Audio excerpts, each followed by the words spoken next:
Министерство за енергетика, рударство и минерални суровини, Министерство за спорт, поделба на Министерството за труд и социјална политика, ресорот туризам од Министерството за економија оди во Министерството за култура.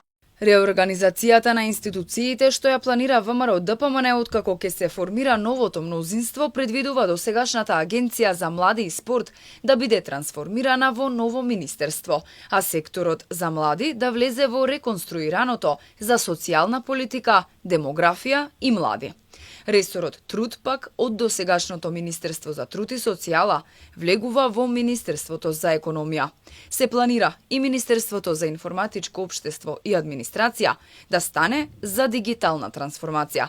Така ќе имало поголема транспарентност и отчетност пред граѓаните, но и подобри услуги. Според аналитичарите, оваа реорганизација во комбинација со конкретни реформски мерки се очекува да гарантира подобра функционалност на институциите. Ова промена која сега се прави е прашање на подолга анализа и прашање на тековните промени кои едно општество ги доживува.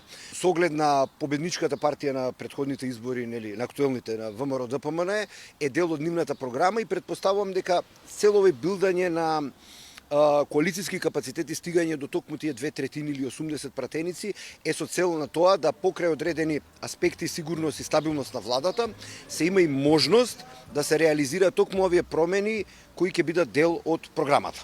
Упатените се децидни. Министерство за енергетика е нужно, ако сакаме да ги следиме светските трендови за енергетска независност и вложување во обновливи извори на енергија, бидејќи тоа е иднината на овој сектор. Ќе се вложуваат знатно средства за инвестициски, ќе се градат нови објекти, дека ќе треба да се вложуваат средства во мерките за енергетска ефикасност, што е како една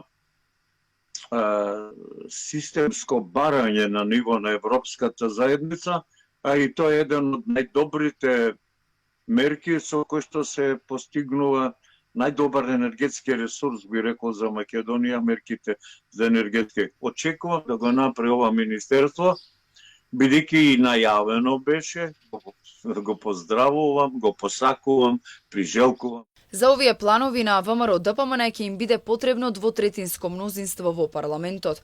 Дополнителниот заменик министер за информатичко општество Стефан Андоновски претходно порача дека очекува поддршка од сите политички партии, бидејќи станувало збор за национален проект, а не проект на една партија. Прв закон кој што треба да се менува е двотретински закон, е законот за организација и работа на органите на државната управа.